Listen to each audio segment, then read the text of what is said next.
अस्ट्रेलियामा एउटा विद्यार्थीको मृत्यु प्रकरणले संसारभरि नै सनसनी मच्चाएको छ।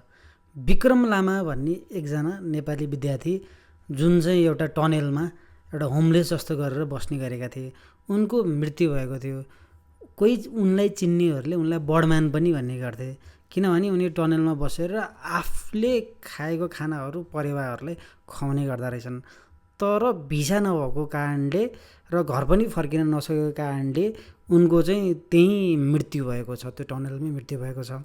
र यो घटनालाई लिएर संसारभरि नै एउटा बहसको विषय भएको थियो।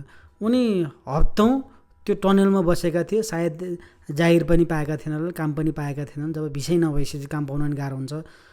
यस्तो बेलामा तपाईँलाई के लागिरहेको छ? यदि तपाईँ त्यो ठाउँमा ऊ जीवित भएको बेलामा भएको भए के तपाईँले उसलाई सहयोग गर्नुहुन्थ्यो त?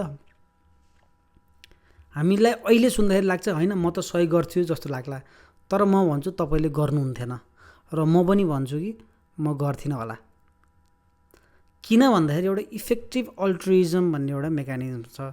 हामीले सुरुमा अहिले लाग्छ कि हामीले उसलाई सहयोग गर्थ्यौँ, अथवा यस्तै एउटा खाना नपाएको जस्तो हामीले कति चाहिँ बाटोमा देखेका छौँ नि त, ती व्यक्तिहरू जो चाहिँ मागेर बसिरहेका छन्। अनि हामीले भन्ने गर्छौँ कि होइन यो चाहिँ काम नगरेर के मागेर खायो होला है भन्छु। त्यो बच्चाहरू पनि देखिरहेको हुन्छौँ, फिमेलहरू पनि देखाउँछन्, बुढा बाआमाहरू पनि देखिरहेको हुन्छन्। कोही त अब बोतल लिएर अथवा पेन लिएर चाहिँ बिचमा यो जेब्रा क्रसिङहरूमा बसेर त्यहाँ चाहिँ मान्छेहरूलाई बेचिरहेका हुन्छन्।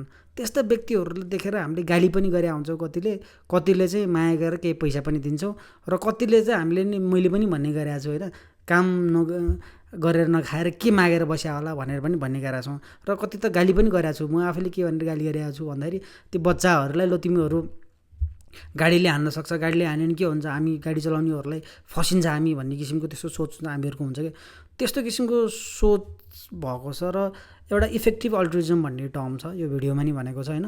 यो इफेक्टिभ अल्ट्रुइजम भनेको हामीले अरूलाई सहयोग गर्नुपर्छ, र सहयोग पनि कसरी गर्नुपर्छ भन्दाखेरि त्यो सहयोग चाहिँ चाहिने मान्छेलाई नै पुग्ने ठाउँमा पुगोस् भनेर सहयोग गर्नुपर्छ भन्ने एउटा कन्सेप्ट छ क्या।